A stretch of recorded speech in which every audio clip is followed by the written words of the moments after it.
So in this lecture we are going to study what is deadlock and how to avoid it.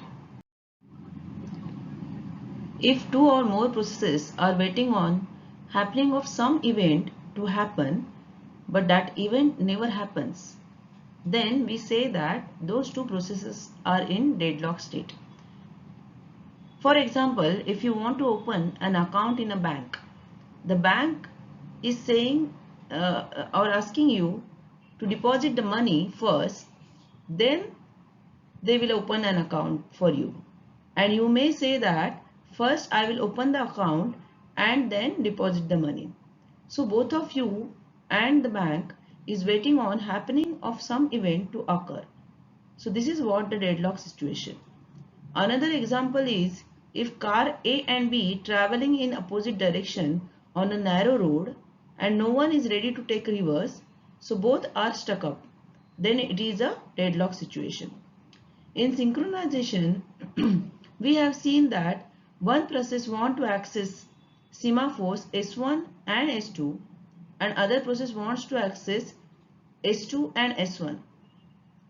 So let's say process P1 has taken semaphore S1 and waiting for S2, and at the same time another process P2 has semaphore S2 and waiting for S1. So S1 is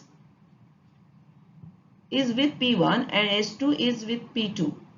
Okay, so P1 cannot execute till P2 releases S2, and same thing is applicable to P2. P2 cannot be executed till P1 releases S1. So again this is called a deadlock situation. So in this case the processor will remain in block state till one of the process releases that particular semaphore. Let's take one more example. There are resources as shown in the figure here. There are resources R1, R2 and processes P1 and P2. Let's say that R1 is allocated to P1 and R2 is allocated to P2. Here I have shown P1 has taken R1 and it is requesting for resource R2. But R2 is held by P2 and P2 is saying that I need R1. P1 and P2 can be executed if they get both the resources R1 and R2. So this situation is kind of deadlock. We can call this situation as a deadlock if it satisfies four necessary conditions. So there are four necessary conditions for the deadlock to occur. Mutual exclusion is the first condition. Second is no preemption. Third condition is hold and wait, and the fourth condition is circular wait. If one of the conditions out of these four conditions is not true, then there will be a chance that the deadlock won't occur. Now we'll see the first condition, mutual exclusion. Mutual exclusion means whatever resource you are using, that must be used in mutual exclusive way. Means it should not happen that one resource is used by more than one process at the same time. For example, one process is using a printer and second process wants to access printer, then process 1 will not preempt, means it won't stop. It is not possible to print the pages of P2 and P1 at the same time. Second condition is no preemption, means if process P1 is holding a resource R1, then P1 will not release R1 or preempt till it gets executed. The third condition is hold and wait. So here in this case, a process can hold multiple resources and still can request more resources from other processes which are holding them. So in the diagram here, I have shown process 2 holds resource 2 and resource 3, and it is also requesting a resource 1 which is held by process 1. The fourth condition is circular wait. A process is waiting for the resource held by the second process, which is waiting for the resource held by the third process, and so on, till the last process is waiting for a resource held by the first process. So this is like a circle. This forms a circular chain.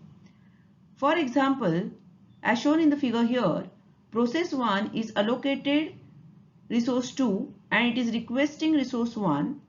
Similarly, process 2 is allocated resource 1 and it is requesting resource 2. This forms a circular wait loop. So whenever there is a loop, okay, then definitely deadlock situation can occur. So once again I say that if all the 4 conditions are true, then only the deadlock situation can occur. There are 4 approaches to avoid deadlock: prevention, avoidance, detection and recovery, and the fourth is ignorance. Prevention means design such a system which violate at least one of 4 necessary conditions of deadlock and ensure independence from deadlock. Here we take care so that problem will not occur. We assure that the problem won't occur anytime. Next approach is avoidance, which is little lazy approach compared to the previous one. In this, it takes care during runtime to avoid the problem. System maintains a set of data like how many resources it has, how many resources are allotted, etc. Using this information, system it takes a decision whether to entertain a new request or not to be in a safe state. Example of this approach is Banker's algorithm, which we will study later. The third approach is detection and recovery. Here we wait until deadlock occurs, and once we detect it, we recover from it. And the last approach is ignorance.